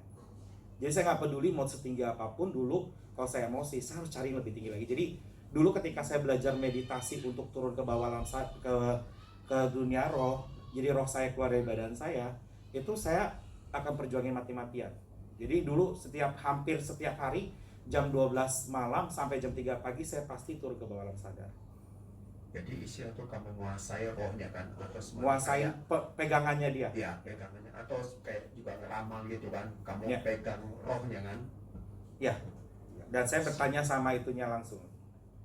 Bertanya sama itunya. Sama yang suka ngikutin itu, jadi biar ketahuan gitu. Dan kalau misalnya, Saya nggak begitu paham yang apa yang diomong kok. jadi kalau misalnya saya maaf kata saya mau ngeramal Om nih, saya harus tahu pegang rohnya Om dulu. Jadi suruh jenderal saya. ramal saya. Oh saya saya tanya ya. Saya Jadi tanya gini. sehingga Kalau orang itu di dalam Tuhan, gitu ya, itu seperti papa saya, itu sudah berapa kali mau dibunuh, jadi itu nggak bisa ngeliat, gitu. Kalau orang itu di dalam Tuhan, nah, jadi dia nggak bisa. Jadi akhirnya orang itu jadi anak Tuhan, karena dia nggak bisa bunuh, karena rumahnya itu dilihat nggak kelihatan papa saya mau dibunuh. Gitu. so far sih saya nggak pernah berhadapan dengan orang yang Nah, enggak nih. Jadi tergantung orang itu ada perlindungannya Tuhan apa enggak. Iya. Dan yang tadi Om bilang memang salah satu kenapa saya akhirnya bisa legowo terima tadi, karena Om bilang kan tentang kenapa ada orang lain bisa ngomong. Saya bahkan terakhir pun baru hari apa sih yang kamu datang ke rumah yang ada tukang urut yang ngurutin saya baru minggu lalu ya, Selasa ya. Selasa saya panggil tukang urut. Saya kalau ngurut sama orang pasti saya selalu bilang tenaganya mesti besar, karena badan saya keras. Kalau nggak ada tenaga nggak bisa. Badan saya meskipun gendut tapi keras gitu. Udah nih, pas kemarin dia pegang, dia agak takut pijit saya karena setiap kali nyentuh badan saya katanya kesetrum. Terus dia akhirnya ujung-ujungnya dia nanya, "Bapak punya pegangan apa?" Saya ngeri nih, "Mohon ampun dulu ya Pak, mohon ampun dulu ya Pak." Saya sampai bingung kenapa lah gitu. Punya Bapak besar banget. Saya bingung apa, badan saya membesar saya bilang, karena saya nggak kepikiran hal itu kan. Terus sampai dia bilang, "Pak, saya minta ampun deh Pak sama Bapak, tapi Bapak jangan marah ya, saya bisa lihat Bapak punya hal besar banget di dalam Bapak," dia bilang gitu. Terus bahkan nasabah saya yang maaf kata titelnya Haji. Kedengeran juga ya. Enggak apa-apa. Ya, titelnya Haji itu kalau datang ke kantor saya, "Aduh, ini hokinya gede, aduh, kamu tuh saya kalau bisa saya pelihara dia bilang gitu. Karena menurut dia mendatangkan keberuntungan. Terus yang dia bilang pokoknya yang pokoknya nggak ada yang berani hadapin kamu dah, kalau ada kamu saya pasti aman, dia bilang gitu. Saya juga nggak ngerti, saya sih kalau ngomong kayak gitu pikirannya memang positif aja, oh Tuhan Yesus, karena di dalam firman Tuhan kan roh di dalamku lebih besar ya kan, namanya ngerasa bener, berarti kan biasa ujung-ujung pasti bawanya seakan-akan sesuai dengan firman Tuhan gitu. Tapi kalau sampai memang ada yang menyatakan saya begitu, dan enggak, selama seminggu ini sih banyak yang menyatakan, bukan satu. Jadi maka makanya pas Om bilang itu salah satu tanda bahwa saya masih belum benar, ya udah terima aja memang masih belum benar gitu. Jadi kamu pertama-tama minta ampun sama Tuhan, kamu persembahkan hidupmu pada Tuhan, terus kamu berdoa di dalam roh. Itu nanti dia akan pergi sendiri. Ya. Ini baru pertama kali saya sharing di sini karena keluarga saya pun nggak ada yang tahu. Selama ini saya punya masalah apapun di keluarga saya selalu diem. Jadi semoga pengalaman Kalau saya ada ini. pertanyaan boleh kita buka. Ya ini kebetulan Pak Robi bersaksi supaya semua tahu kan. Iya. Ya kayak tadi itu misal kayak ramal itu kan kamu megang apa bisa tuh cengkram rohnya ya, atau megang rohnya. Nah saya mau maka supaya kita semua tahu itu, maka boleh nggak kita ngeramal gitu kan, ramal nasib. Misal kayak Facebook kan sekarang kan lagi musim ya, di Facebook itu kadang misal kita bisa tahu atau apa. Nah itu saya mau ingatkan karena beliau kan Pak Robi lebih ngerti soal alam roh gini ya. Jadi itu kalau kita ramal itu roh kita itu semacam itu dipegang, dicengkram gitu kan. Ya mungkin Pak Robi bisa jelaskan gitu kan. Cara kerjanya sih Juga satu, maaf saya potong lagi dulu, kayak feng shui ya, feng shui atau apa itu ya, itu ada rohnya, itu lebih 60% ya, kalau nggak salah ya. Ya terima kasih. Cara kerjanya sih sebenarnya kalau kayak gitu, yang pertama selain sayanya sendiri ngebuka alam roh, lalu si peramalnya itu secara nggak langsung sebenarnya mengirim konco-konconya atau setan-setan kecilnya itu untuk selalu mensugesti. Jadi orang itu kalau sedikit ada kejadian apa, tuh kan ramalannya bener, tuh kan ini pasti akan begini, ingat loh kamu akan begini. Jadi itu sebenarnya cara kerjanya bukan cuma sekedar dicengkram untuk supaya mengiyakan saat itu. Karena kalau orang itu mengiyakan saat itu, sebenarnya itu lagi ngebuka dirinya untuk diikutin dan disugesti terus. Jadi cara kerjanya yang saya tahu, itu setan-setan itu yang akan selalu mempengaruhi pikirannya untuk bener tuh yang diramal, bener tuh yang digituin, itu yang dikatakan orang itu bener ya, kayak gitu sih. Oh, jadi misalnya kamu ngeramal saya, terus kemudian setan anak buahnya Itu setan akan kamu. otomatis akan bekerja bagaimana ramalan itu akan terjadi. Iya, jadi ngomongin aku bener kan? Iya. Bener kan? Setiap ada kejadian apa, event tertentu seperti itu. Bahkan kadang-kadang kalau misalnya orang itu udah bisa dikuasai, kesana kan sampai ke bawah mimpi, kan jadi ingat, oh iya ya diramal begini gitu. Seperti itu. Yang saya tahu cara kerjanya begitu. Kayak feng shui. Ya. Kalau Feng Shui saya Nggak ngerti ya. saya nggak pernah mendalami Feng Shui. Saya cuma pernah jalanin untuk ngeramal-ramal aja sih. Kalau Feng Shui saya nggak. Ada yang mau nanya lagi? Mungkin yang mirip-mirip atau yang hampir-hampir, supaya karakternya bisa kita berubah.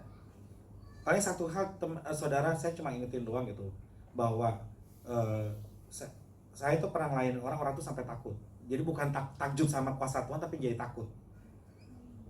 Ya, ada orang minta didoain gitu ya. Ini mungkin salah satu, ini saya dapat confirm dari hati saya, ini salah satu sebenarnya saya masih nggak benar di hadapan Tuhan. Hati saya bicara, orang itu sampai takut, bahkan ketemu saya pun takut sebenarnya. Jadi memang waktu itu dia pernah minta tolong sebenarnya. Begitu minta tolong, minta didoain, saya masuk rumahnya, saya baru nginjek rumahnya satu kaki, saya bisa petain itu masalahnya di mana sebenarnya. Seakan-akan berhasil, wah didoain, keluarganya jadi tenang, tuh sampai katanya pembantu sampai ngeliat roh-roh setan satu tempat keluar dari rumahnya gitu.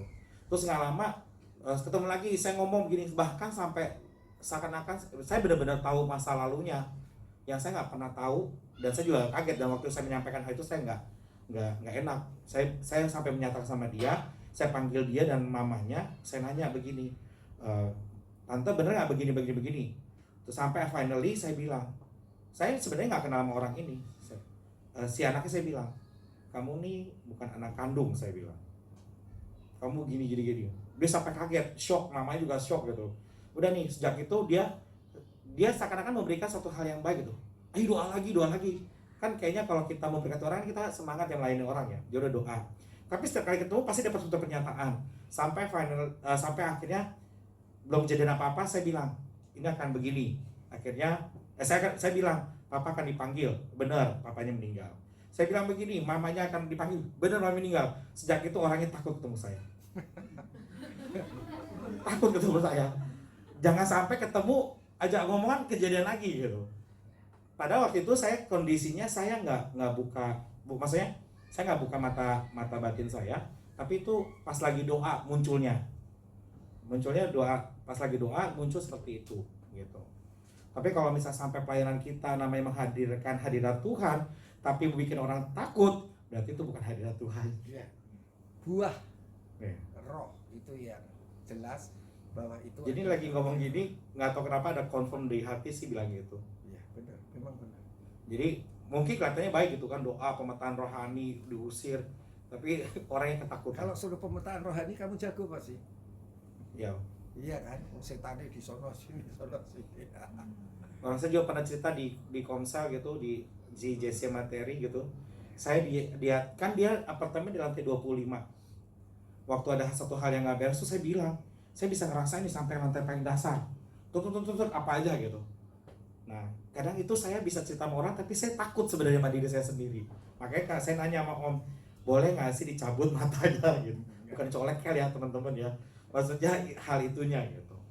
Ya itu kamu kerjain yang seperti itu minggu depan pasti hilang. Saya yakin sih pokoknya orang-orang yang seperti saya, kalau misalnya sungguh-sungguh pasti bisa sih. Ya. Itu aja. Ya. Nggak ada pertanyaan lagi kan ya? Ada yang mau nanya? Silakan. Mau belum selesai? Ini mic-nya kalau ada. Berarti mesti ngalamin pelepasan ya Rob, kayak gitu ya. Sebenarnya sih kalau dibilang pelepasan dulu dari 98 sampai 2004 tuh dilepasin terus setiap minggu. Dilepasin balik.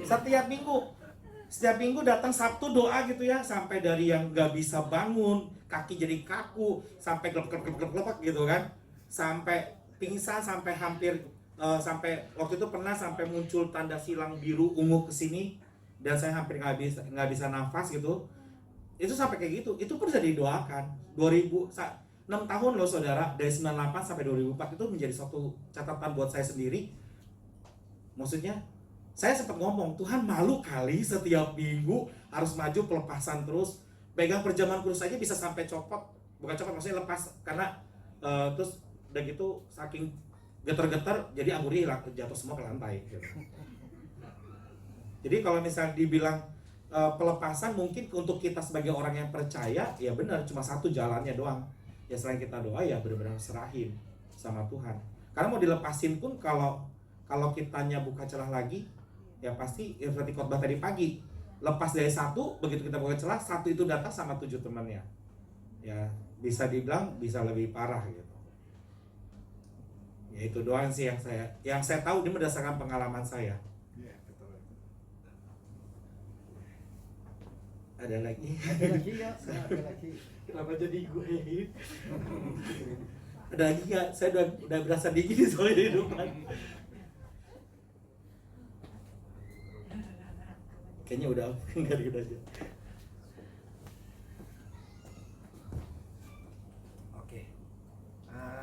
Dengan demikian kita bisa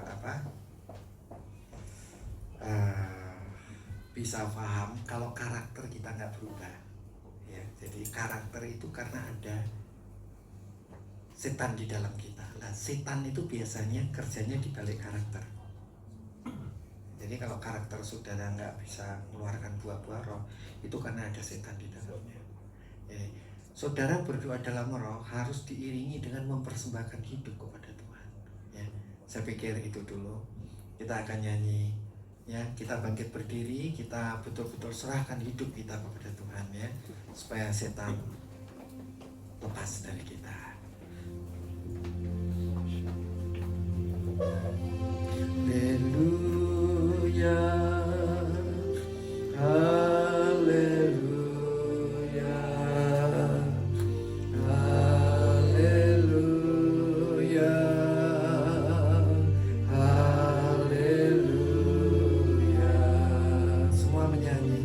Haleluya, haleluya, haleluya, haleluya,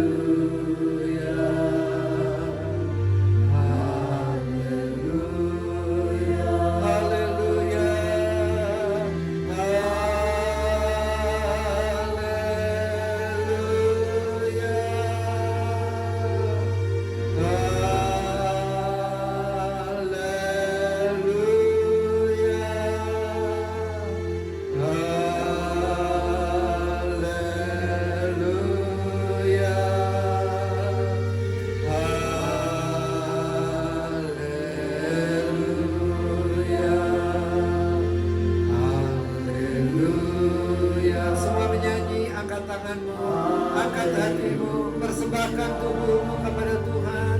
Haleluya, haleluya. Inilah milikmu Tuhan. Inilah tubuh yang kupersembahkan kepadamu Tuhan. Haleluya,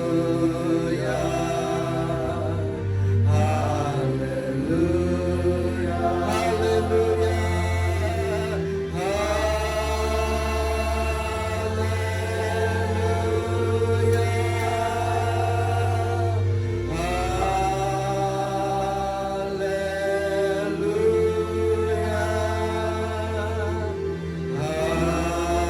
semua menyanyi, katakan haleluya Tuhan.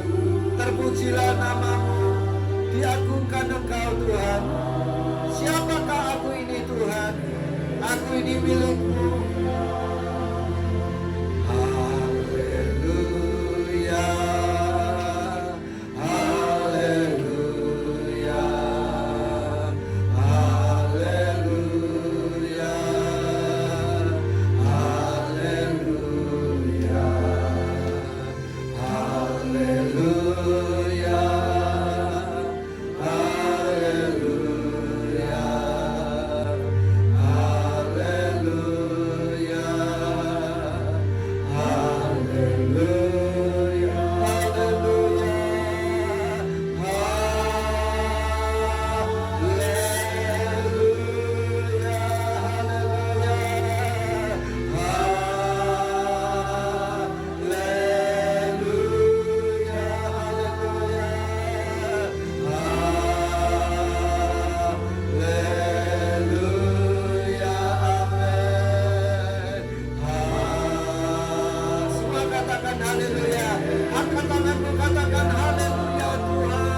persembahkan hidupmu kepada Tuhan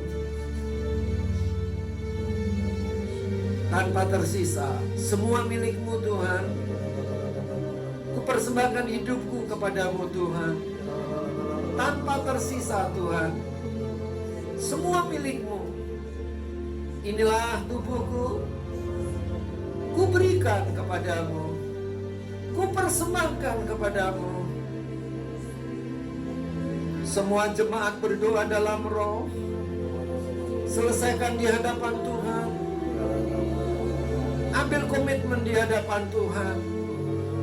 Sekarang tubuhku bukan milikku Tuhan. Tubuhku adalah milikmu. Ku persembahkan kepadamu Tuhan tanpa kecuali. Engkau telah mati untuk membeli akan tubuhku ini dengan nyawamu. Dan sekarang kami persembahkan tubuh kami ini kepadamu Tuhan. Haleluya, haleluya. Inaralawasande, ralawasa. Inaralatande, ralasanda, ralawasa. Eralawasa. Inaralatande, relekandina karalasande. Ayo persembahkan hidupmu kepada Tuhan. Saya rasakan ada hadirat Allah di tengah-tengah kita. Angkat tanganmu, angkat hatimu, persembahkan tubuhmu kepada Tuhan. Eralawasande, ralawasa, ralawase.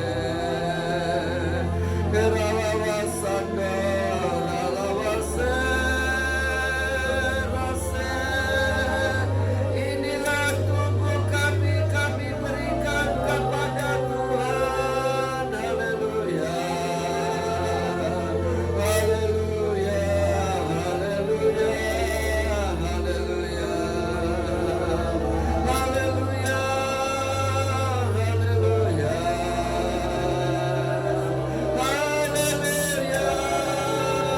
haleluya, haleluya, haleluya. 12 kali.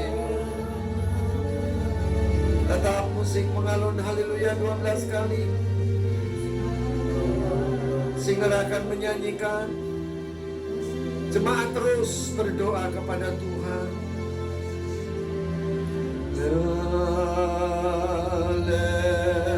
Haleluya.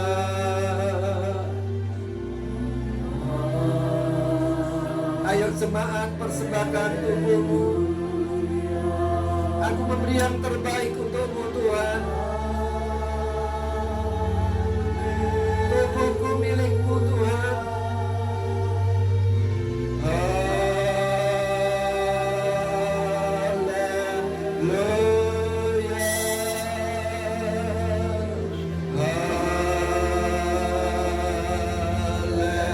Haleluya. Dengan segenap hati persembahkan tubuhmu. Haleluya.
jangan takut.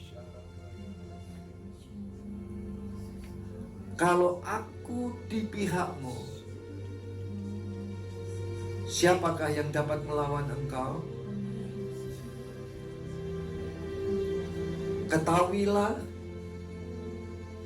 bahwa iblis ada di bawah telapak kakimu. Kalau engkau menjadi satu dengan aku, tidak ada sesuatu yang dapat mengalahkan engkau. Tidak ada sesuatu yang dapat membahayakan engkau. Lihat, segala sesuatu ada di bawah telapak kakimu. Tidak ada yang dapat membahayakan engkau. Tidak ada yang dapat bertahan di hadapanmu. Iblis telah aku kalahkan.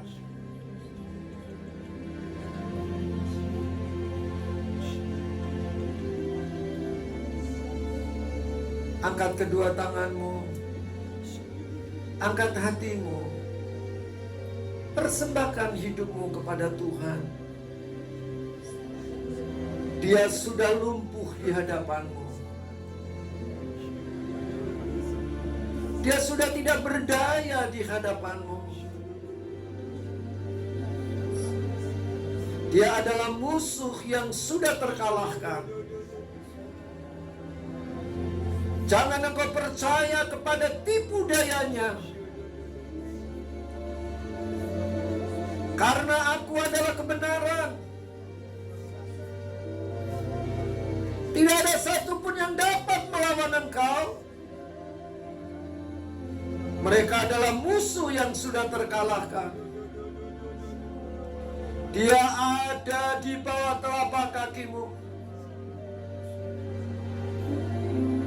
Rasakan hadirat Allah. Angkatlah tanganmu. Engkau merasakan aliran kuasa Tuhan yang mengalir dalam sekujur tubuhmu.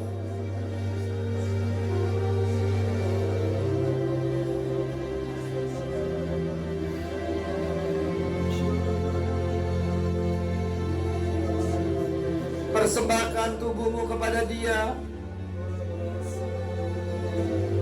Engkau akan mengalami sesuatu yang baru.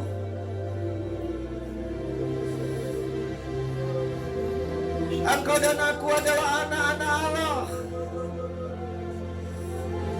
Jangan takut. Dia bukan sahabatmu. Dia bukan temanmu. Dia adalah penipu. Dia adalah pembinasa keji. Menipu engkau untuk membinasakan engkau. Ikutlah aku, maka dia akan lari dari hadapanmu.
Adakah engkau melihat dan menerima penyataan dari Tuhan?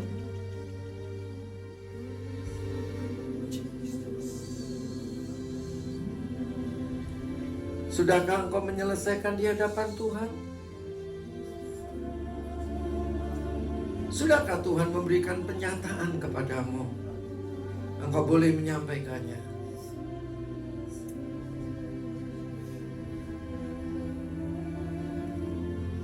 Oh, haleluya.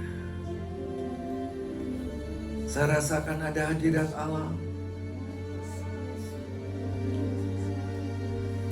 Ada aliran kuasa Allah yang mengalir melalui seluruh tubuhmu.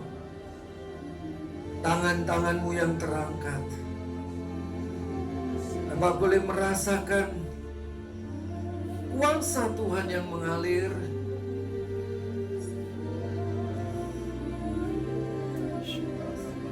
Haleluya. Haleluya. Haleluya.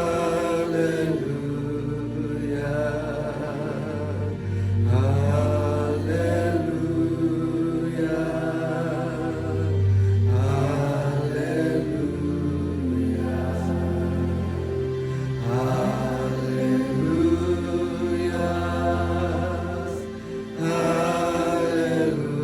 Haleluya. Haleluya.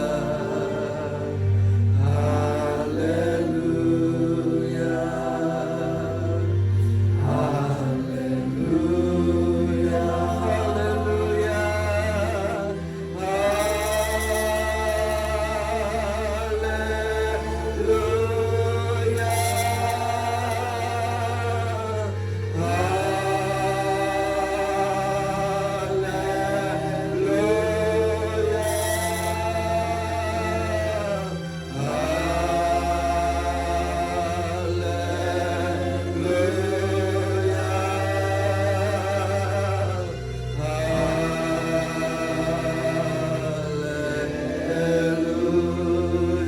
Haleluya.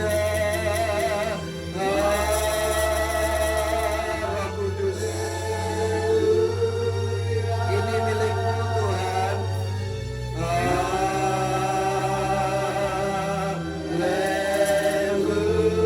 Engkau sudah beli dengan darahmu. Ini milikmu Tuhan. Haleluya. Sekali lagi katakan haleluya. Haleluya, haleluya, haleluya, haleluya.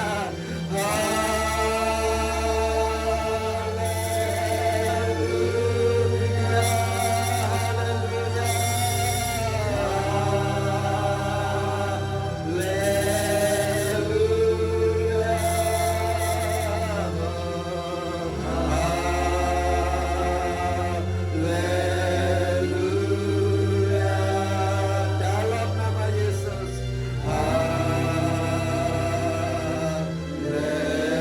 Haleluya. Tuhan, ini milikmu. Ini milikmu Tuhan. Ini milikmu Tuhan. Serahkan hidupmu pada Tuhan. Serahkan. Serahkan. Ini milikmu Tuhan. Serahkan. Serahkan. Serahkan. Serahkan. Serahkan. Serahkan. Serahkan pada Tuhan. Ini tubuhmu Tuhan. Ini tubuhmu. Dalam nama Yesus. Dalam nama Yesus. Haleluya. Haleluya. Ayo angkat tanganmu saudara. Haleluya. Haleluya.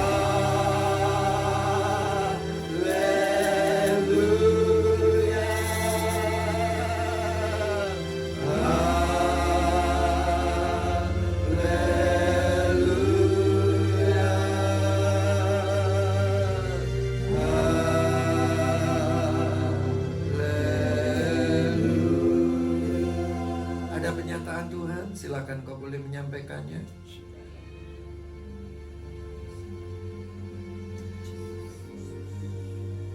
Kita ini milik Tuhan, bukan milik diri kita lagi.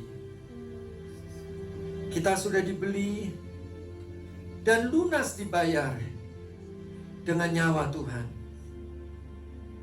Kita sudah mati, Iblis tidak punya hak lagi terhadap kita, karena kita sudah mati. Hidup kita sudah kita persembahkan kepada Tuhan. Iblis tidak punya hak lagi, karena kita sudah mati. Segala perjanjian dengan iblis sudah diputuskan, karena kita sudah mati. Iblis tidak punya hubungan lagi dengan kita. Oh rahasia, rahaso, nakanako, nitanoko, rahasia, nayaso. Terima kasih Tuhan, terima kasih. Di dalam nama Yesus Kristus Tuhan, kami sudah berdoa. Haleluya. Amin. Silakan duduk. Tuhan Yesus memberkati kita semua.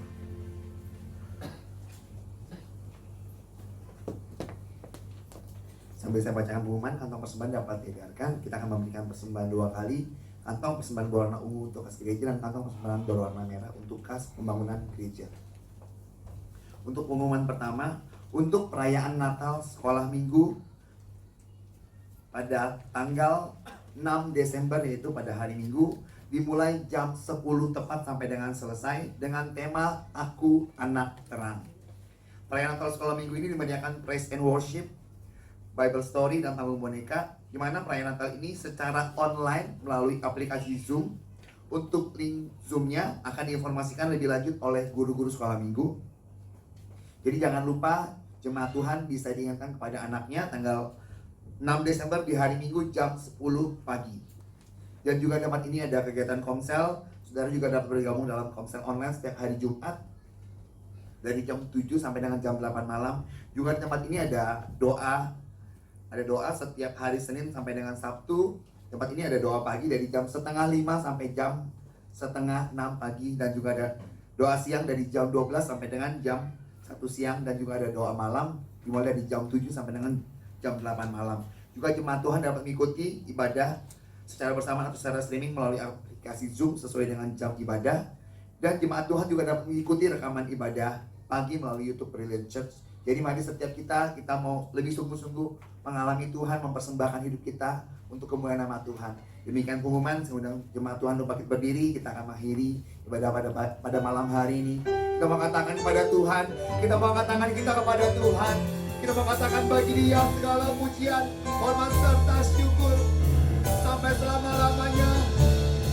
Mari jemaat Tuhan katakan, bagi Dia segala pujian, hormat serta syukur tetap selamanya. Bagi Dia segala pujian,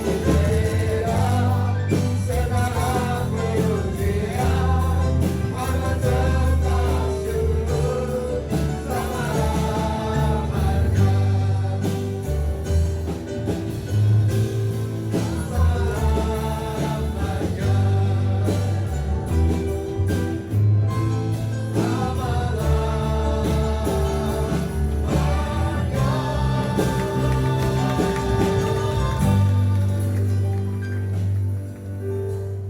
Sore hari ini adalah sore lawatan Tuhan.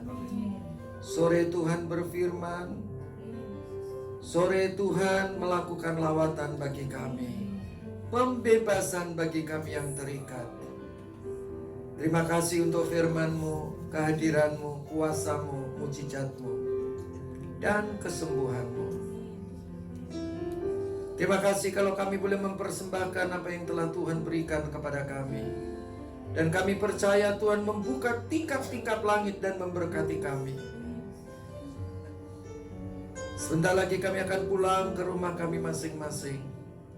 Tuhan memberkati kami di dalam sekolah, kuliah, pekerjaan, usaha kami, dan pelayanan kami. Angkat tanganmu saudara-saudara. Saudara-saudaraku yang kekasih, pulanglah engkau ke rumahmu masing-masing dengan damai sejahtera dari Allah Bapa, kasih daripada Tuhan Yesus Kristus, dan persekutuan dengan Allah Roh Kudus, mulai sekarang sampai selama-lamanya, yaitu di dalam nama Tuhan Yesus Kristus. Amin.